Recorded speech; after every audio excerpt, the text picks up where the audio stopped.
Welcome to Author Talk. I'm your host, Jim Dorman, and today we are very pleased to have our guest, author and poet Elaine Sorrentino, with her very first collection of poetry, Belly Dancing in a Brown Suit by Kelsey Books. It's available at Storybook Cove in Hanover and through Kelsey Books and on Amazon.com. Welcome, Elaine. Thank you. Thank you for having me. Well, I just want to give the audience a little bit of your background. We're going to go right off your bio here. It's a Braintree High School graduate. Sorrentino has served as, Elaine, as communications director at South Shore Conservatory in Hingham since 1993. Her poetry has appeared online and in print, on blogs, and in journals. She is a facilitator of the Duxbury Poet Circle at Duxbury Free Library and is an active member of Poetry, the Art of Words in Plymouth. So once again, welcome, Elaine, and congratulations on writing and publishing your first collection of poetry. Thank you. Thank you. It was very exciting.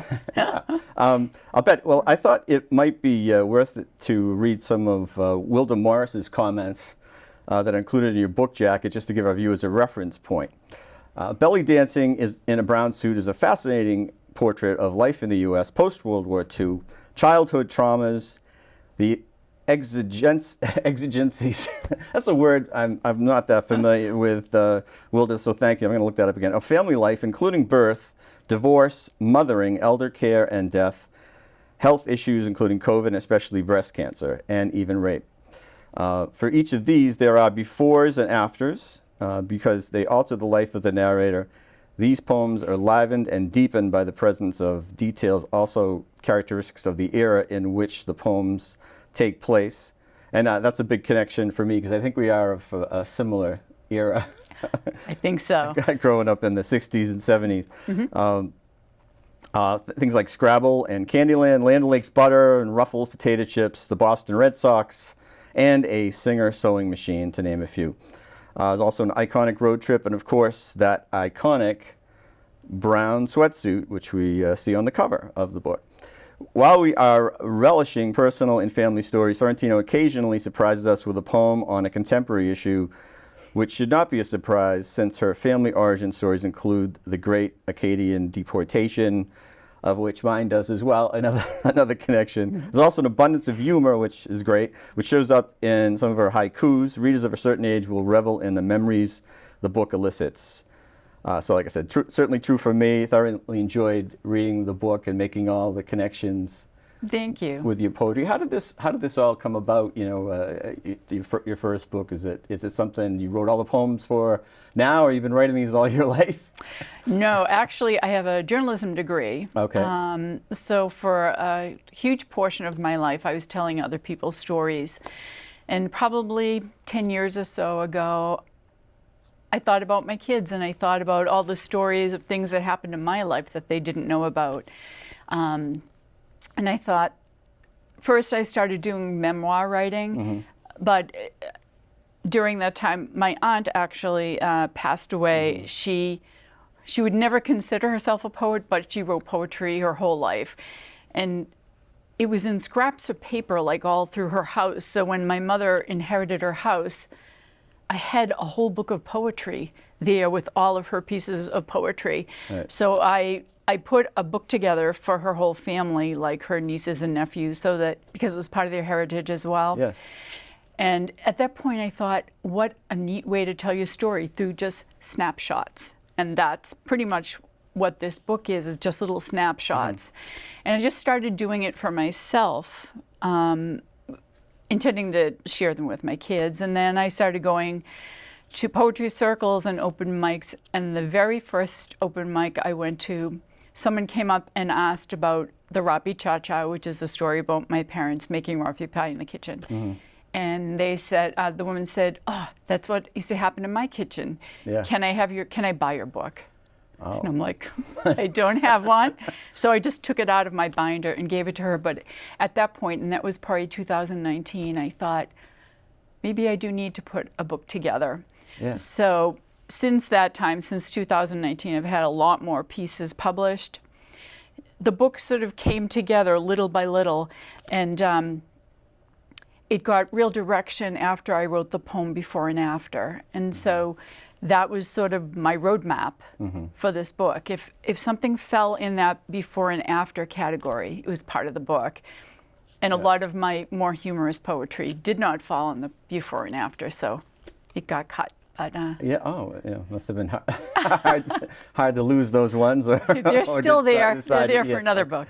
Well, maybe this is a nice segue then, mentioning that poem. I think today we'll have the opportunity to have you read some of your poems and discuss them. But like you said, that one's a good roadmap. So why don't we go right to it and have you read Before and After. Okay. Before and after. My life is measured in befores and afters. Before slimming down, I was a kind, jocular, footloose teen. After, I was self-aware, guarded, judgmental. Before marrying the wrong man, I romanticized romantic life.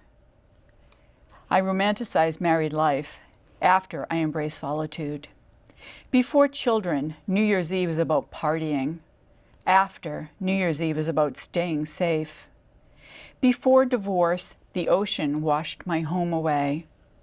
After, home was anywhere my children were. Before my dad died, life was carefree and celebrated. After, the plane hit the building. Before my forever man, perfect marriage was a fairy tale. After, I was loved unconditionally. Before cancer, I was undone by mean emails. After, I pressed delete. Well, wonderful. Thank you. So much there, and a life, and like I said, so much to connect with. But I thought maybe just quick. So much of poetry can be structure or lack of structure, and this one seems to have a bit of a definite structure. What can you tell us about maybe the way you organize this? Most of my poetry is free verse, but I thought about how when someone asked me, when did this happen? And it's these moments in my life that fell into that category. And then I just started listing them, and this is just the form that came out. Right. Like I said, most of mine doesn't have a form. Okay. There's very little in my poetry that rhymes. So there is one piece in here that does. My husband would tell you, if it doesn't rhyme, it's not a poem. Well, I as a person who's written a few poems, but I've been a little bit intimidated by the rhymes and maybe some of the structures. I've kind of heartened a little bit by the way you did it, or not just this poem, but all of your poems. I think I could tell that it was telling little slices of life, but aren't you a musician as well? Yes. So when you're writing lyrics for a song, that's well, if I did, but I do play a little, but I haven't, and I want to. And sometimes that again is something that I say, oh, it's not. It's and also a writer of more of a journalist. I've been a journalist writer, but sometimes people think, oh, why don't you write either some more creative writing like a novel, a short story, or poetry. Again, I haven't done the novel or the short story, but. And this makes me think that I could, what would you write a poem about? Because I'm not a person that's drawn towards poetry, whereas I've known students for anytime anything happens in their life, they'll just sit down and next thing you know, they've got like 3 poems about it. And sometimes all different types of structures. So I know someone that's like, wow, they didn't almost really have to think about it. It just kind of poured out of them somehow, Yeah. But I think I could maybe do this if I think about some of the similar, maybe not the same things, but other things or other times in my life. I could probably write maybe something along the lines of this, I guess, to get across a point or a snapshot in time. Anyway. Yeah, it's what works for me. And a lot of poets write nature poetry. You see a lot of nature poetry. Yes. But mine is a lot of personal, just remembrances or things that I think about. And some of my poetry has been written because somewhere I saw that someone threw out a theme and said, what would you write about this? Okay. So it comes to me in a lot of different ways. sometimes it's not helpful ways, like while I'm driving the car or whatever. But did you write poems like when you were growing up, or like when like when you're in high school, that kind of thing? a little. When I go back and look at those, I totally cringe. And those were rhyming, and they felt forced to me. Yes. So they felt forced to rhyme, and maybe that's why I stay away from rhyme, because I don't tend to go to that. But yeah, I wrote a little in college. In fact, I found a literary magazine I went to Suffolk University, and they had this literary magazine called Venture. And I found a piece in there called Anticipation that I had written. Of course, it's humorous. But even back then, I think that my poetry has changed a lot. I've gotten a lot of advice, because I'm fairly new. I've probably only been doing this less than 10 years. Probably the best piece of advice I ever got was from a woman, Elaine Sorrentino, and she is the editor of the Lily Poetry Review. And she helped edit this book, and she said, Elaine, always stay in the moment. Nice. She said, don't feel like you have to wrap a poem up with a bow. Well, Leave something. I love what you said that, because I think that's what I would fear, is writing something that felt forced, or I don't know. It's so honest, poetry, and that I wouldn't want to try to write something I felt like people wanted to hear, or anything. Something forced. I definitely like that comment. So, yeah, some of these things, like the death of a parent, things that happen in the world, like 9/11, and things you learned along the way, I guess. Things I learned along the way. Let it go. Yeah, absolutely, and obviously some of the lines just say that in just a very few words. So, yeah. Can we like to go to the title poem? Sure. So, belly dancing in a brown sweatsuit. As you mentioned, I had had cancer a couple of times, and after the first time, I wanted to do something that was fun. So I was living in Braintree at the time. I went and checked out the Braintree adult education list of things that they offered. Right. And I was hoping for like tap dance or even line dancing. And all they had was belly dancing. So belly dancing it was. And we have, the cover is great. The cover is great. My friend Paul Hoffman designed it. When I was first looking at images for the front, they send you to a place like a Shutterstock place, but it wasn't. I forget what the name of it was. Okay. And the picture I had chosen was a picture of a woman's feet in the field, in this nice grassy field. And it felt good, and you dance with your feet, and it was a stretch. Yeah. But anyway, Paul looked at it, and he said, no, this will never do. And so he gave me 4 different versions, and I like this one the best. Yeah, I think it's great. It says belly dancing and a brown sweatsuit.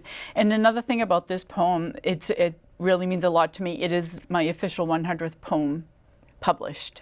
So I'm like, yep, you're the cover. Very good. Well, let's hear it. So this is belly dancing in a brown sweatsuit. The suit, chocolate colored, more milk than dark, with a light aqua line racing up the leg. My little pop of femininity and otherwise masculine attire for an activity designed to make one feel vibrant and sexy after 9 months of treatment. They said, wear comfy clothing.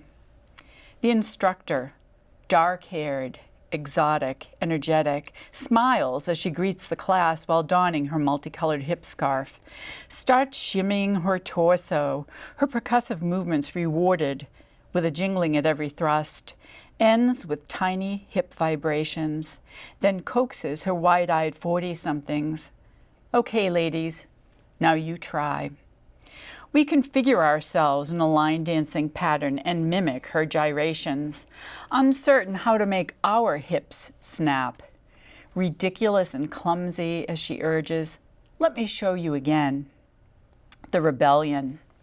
The women stand unsmiling, arms crossed, resembling a row of angry Mr. Cleans, but with hair. They refuse to try it again, insisting they'd rather watch her dance. All except for me, the brown-suited belly dancer, who had already spent too much time on the sidelines. I'll give it a go. the solo. As I shove my stiff arms to the side like a department store mannequin and move my hips, I hear laughter behind me. Very satisfying, a preferable alternative to surgery, infusions, and radiation. And I'm happy to provide the amusement. I didn't come to watch. Oh, bravo.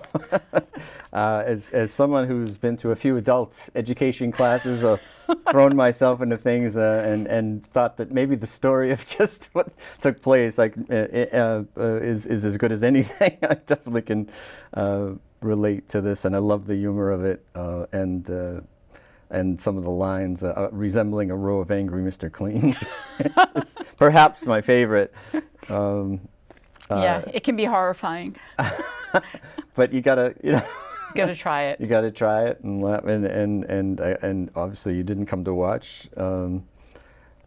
So I think it's a great way to kind of give us a glimpse of your approach to some not so nice things that you've dealt with, and how you keep your sense of humor. And I think it saves me. yeah. I think, I think it makes everything okay. Not only for me, but it makes it okay for other people too, if they're afraid to talk about something. And if you can be humorous about it, it makes it accessible to them. Yes, it reminded me of a brown sweatsuit I had back in college that had, so it was all brown and had like cream front, right? Yeah. And sometimes in college you don't have a lot of things that you're away at school or something. You might not have a lot of choices to wear, and but it was the right warmth for me to go for a walk up through the woods. And as I looked at myself resembling a deer in Maine during hunting season, I felt like Probably not a good I said, idea. this is not, but I have to wear it because this is what I. This was my brown suit. Why I remember that brown suit? I probably because of that, but and it was pretty comfortable. So you gotta laugh. You do. I also chose this title because in some way I feel like aren't we all sort of belly dancing through life in a brown sweatsuit, like feeling our way through, doing the best we can. Absolutely. Yeah. So Well, hit all the buttons. Hit all the buttons. So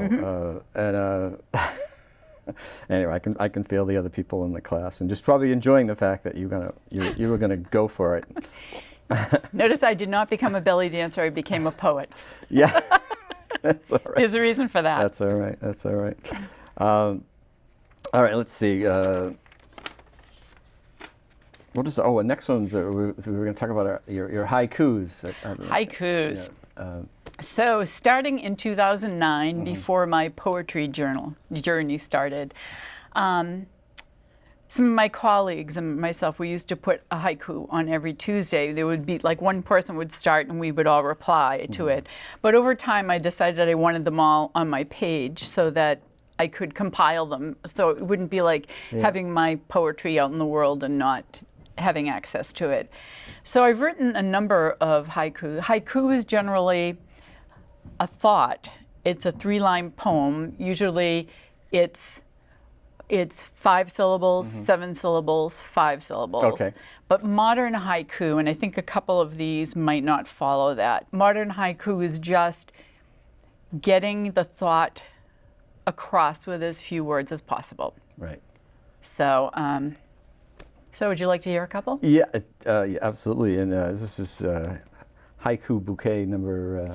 Haiku bouquet number 2. Number 2. All right. Okay. Yes, I would. And I post the haiku every Tuesday, and I invite people to write their haikus. And they're not generally about the one I've posted. So this week, I think 9 people played, which was very good. Excellent.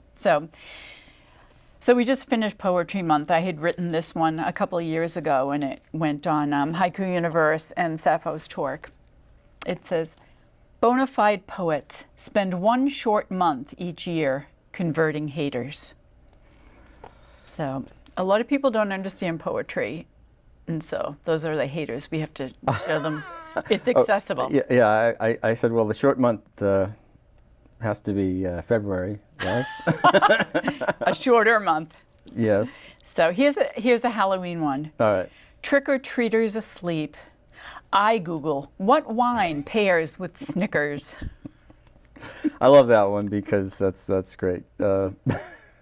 This last one is a Christmas one. Yeah. Hoof prints on the roof. I don't believe in Santa. Must be unicorns. I think we all, might, put our own little thoughts on whatever it is, and I don't know, but I just thought, here's someone that's got a little different idea than maybe some parents are thinking, or maybe, I don't know, I'm not a parent, but unicorns, it's a little different twist, more magical than, well, Santa's pretty magical too, I guess, but. Yes. So when I had my opening for the book a couple of weeks ago, there were kids there, so I had to swap out that poem because I didn't want to have to answer any questions. I did a different one instead. But wine with Snickers, that's a good thought. So, like I said, unicorns versus reindeer. Okay. Well, can we move on to hands? Hands. Right. So a few years ago, I was teaching, here we go. I was teaching culinary arts and literacy a couple of hours a week in Social Conservatory's pre-K class. Okay. And during that time, there had been a shooting in a school, and they were talking about arming teachers. Yes. So this is my response to that. And this is called Hands, and it's in the response to the call to arm teachers. My hands, my blessing hands, caressing hands, finessing hands, my hands made for undressing hands, gentle, unafraid. My hands, my kneading hands, my pleading hands, my feeding hands, my interceding hands, passionate and sure. My hands, my guiding hands, deciding hands, delighting hands, my fashioned for providing hands, grateful for their breath. My hands, my shielding hands, my healing hands, unyielding hands, these peaceful, line-scrawling hands will never draw a gun. Mm. So this is the only piece in this collection that rhymes, because that's how it came out. Right. It was natural. It was natural.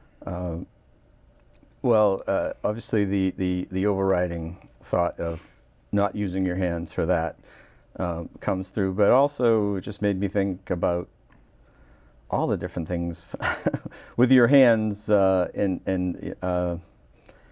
that you use them for, and how important they are. And I thought of a terrible story of a hiker that got caught, and he had to actually, I think, cut off his own hand or something. Oh my God! To get free. Oh my God! Yeah, and he was realizing just the beauty of his hand. Yeah. And all the things that it did. And I thought about that, and he had to do it because he was stuck somewhere that no one was going to get to him. The poor man. Yeah. But something about that, it kind of connected with this, and just how beautiful your hands are, and the many different ways that you use to express them and connect with things and people. And so I love the thought of it, but also, again, that's something I can relate. I remember that very well, having worked at the school here as a tutor, and thought those thoughts and come through, and people have different views. And crazy time, because I had a friend who invited me, and I did go to his club, and he liked to go and shoot guns at targets. Yeah. And I actually did it. I have a picture of me doing it right around the time, and I did it. But anyway, just different thoughts about it, because I was conflicted at the time. I said, well, we're just going to shoot at targets. Yeah, so, but I think even more than the physical shooting of it, the thought of, we have all these little kids in a classroom, but you couldn't have it on you. If you put it in a desk, do you lock the desk? It just felt less safe. Yes. So, I've had many thoughts on that, and I've had many arguments with different people, and I don't want to, because it's such a dividing.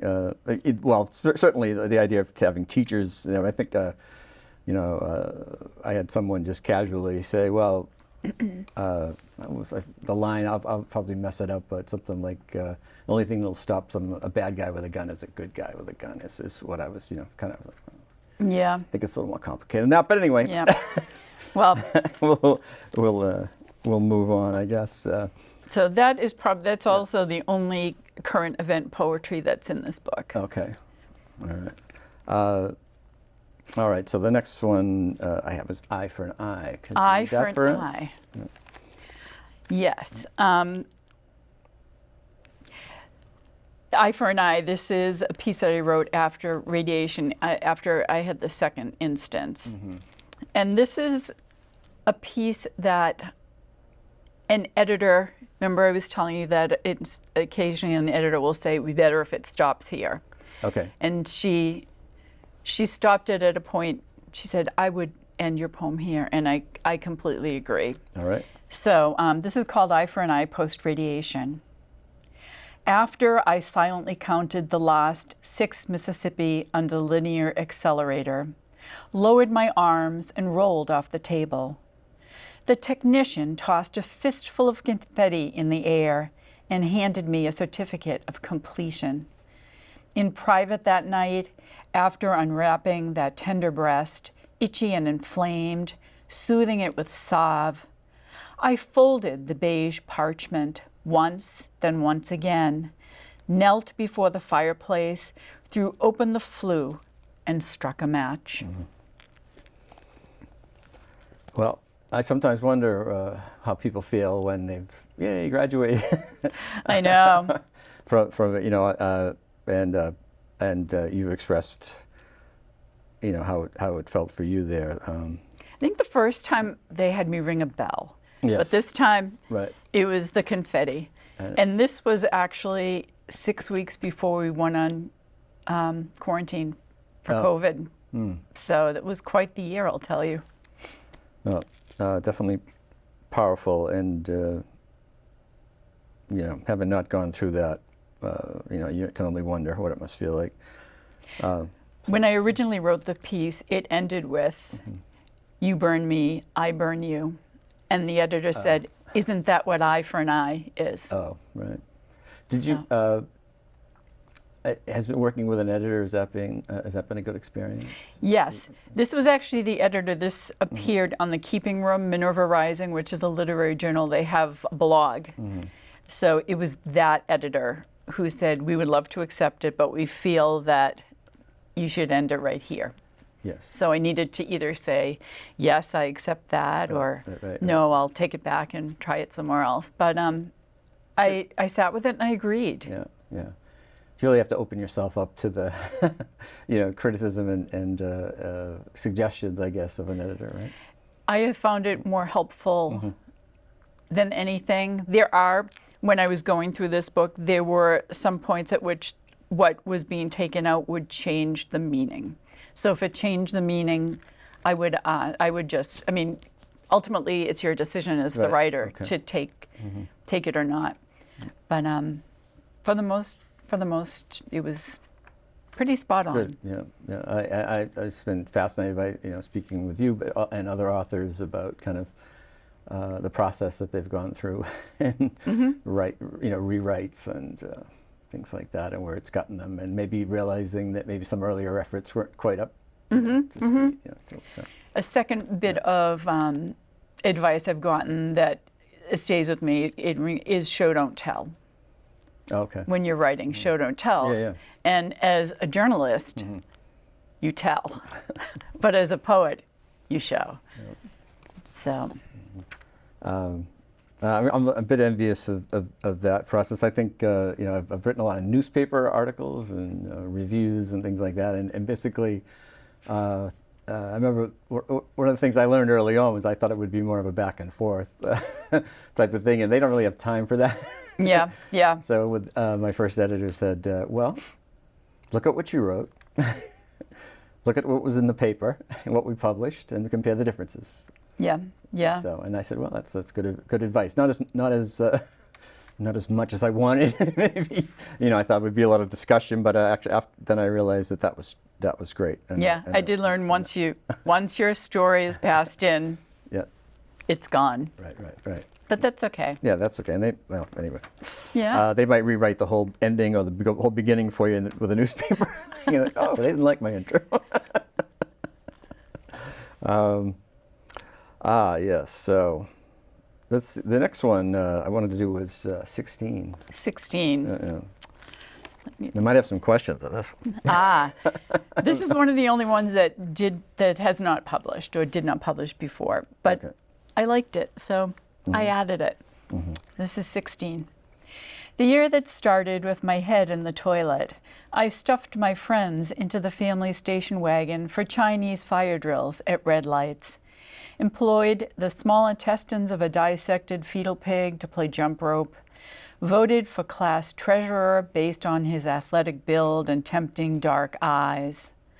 Unlike today's teens who endure unspeakable loss, I was neither civic-minded nor issue-driven, oblivious to the turbulence of Watergate, horrors of Vietnam and Cambodia, content to shimmy into form-fitting gowns, curl my long cascade, apply lip smackers, and party with friends at homecoming.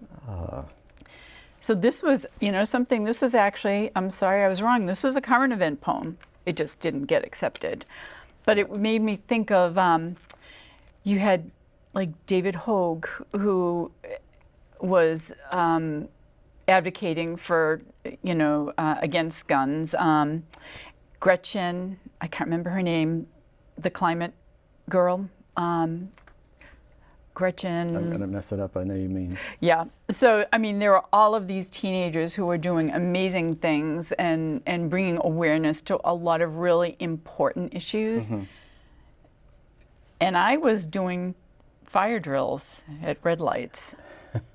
So. Yeah, and having grown up in a similar era, I was trying to relate to where I was at, because I can remember where I was like when Richard Nixon was announced that he was going to resign. So I felt like it was more, front and center of everything that I was day by day, that type of thing. So I have like a difference on that. Yeah.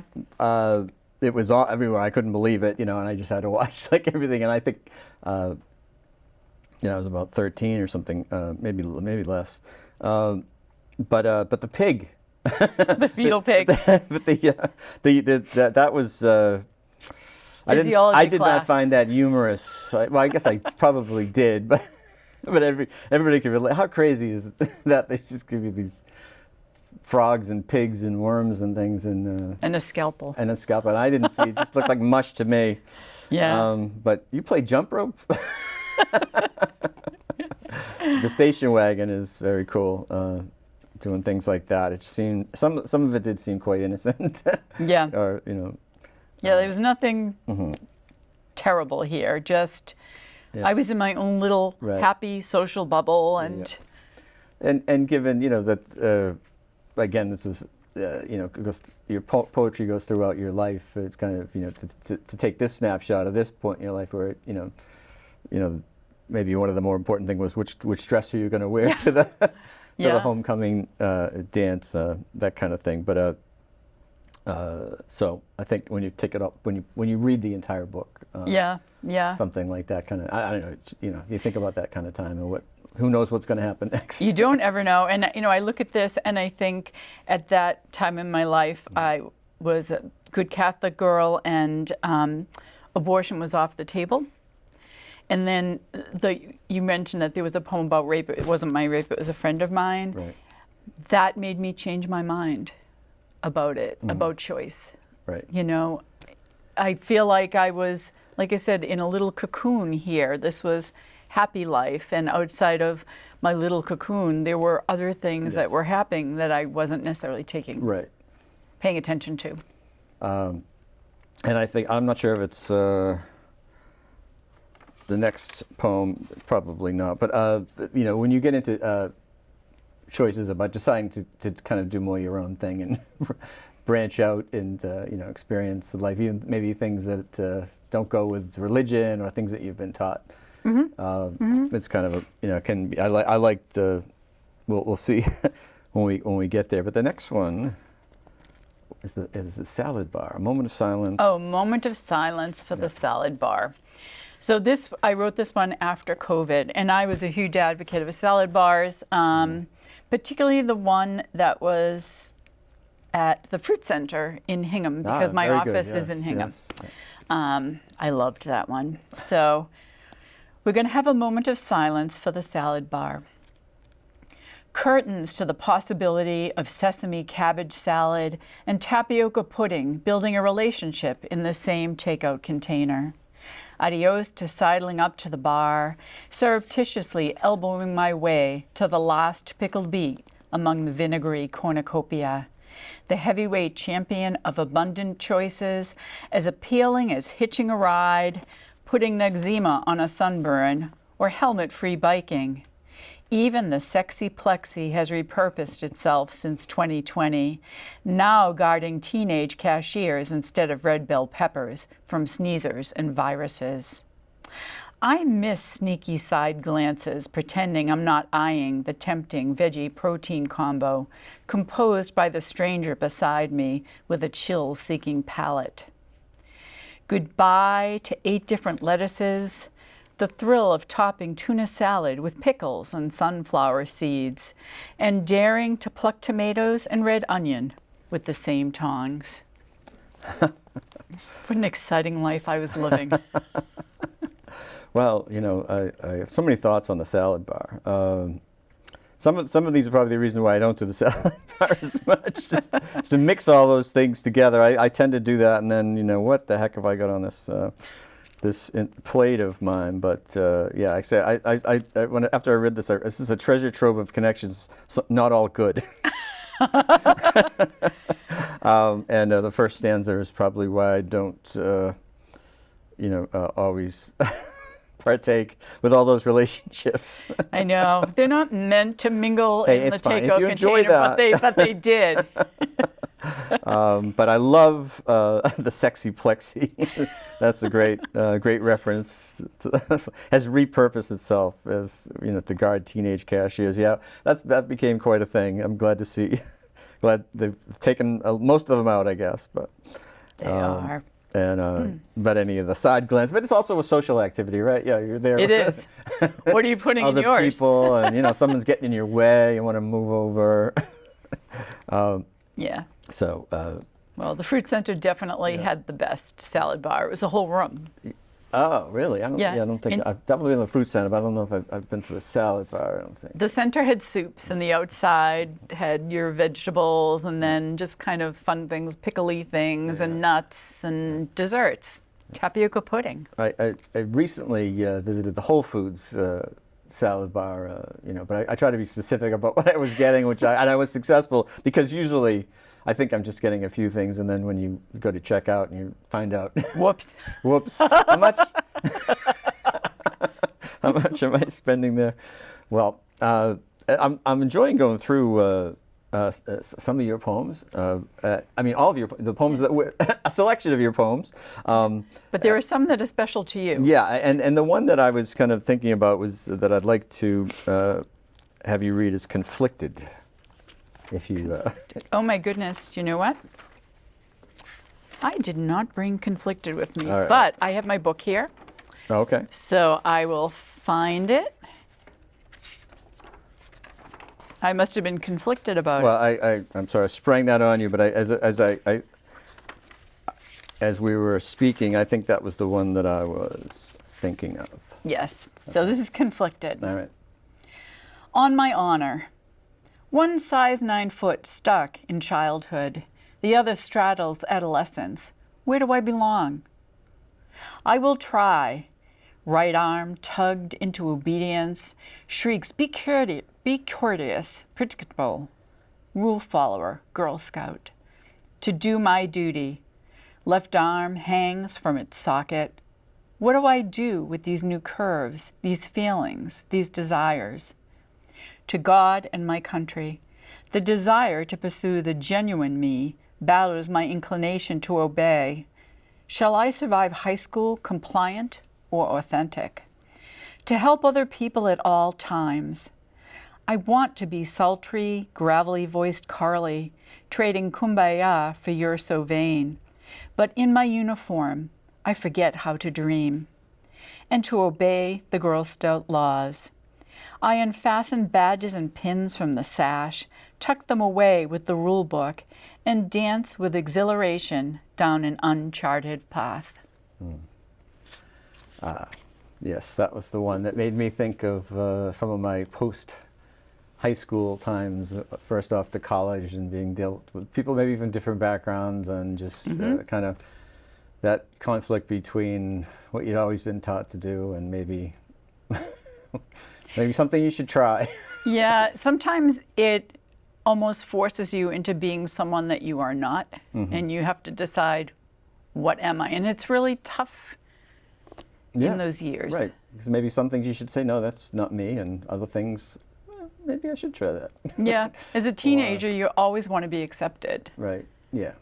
So. And just kind of maybe trying to please your parents and things like that. Or, Exactly, and professors. Yeah, whatever it might be. Yeah. But yeah, that one's one that struck me when I read it. If I went back and wrote some poetry, I might write something about a similar time or thought. Yeah. Well, we do have many poems that we'd love to just I could go through them and discuss with you, but I think our time is drawing near for the end of the show. So I want to thank you so much. Thank you for having me. For coming on. Let's see, we can. Do we have anything we might want to push? I think promote. You have maybe some readings. I have a reading coming up on June 8th at Plymouth Center for the Arts. It's Poetry, the Art of Words, and I'm one of the featured poets that day. Oh, excellent. So it's at 1:30 on June 8th at Plymouth Center for the Arts. Okay. Well, again, I want to thank you for coming on Author Talk today to discuss your book, Belly Dancing in a Brown Sweatsuit. It's been quite a pleasure, and I want to thank everyone for tuning in. We'll see you next time on Author Talk. For Kevin Tocci and the Abington Cam crew, thank you very much.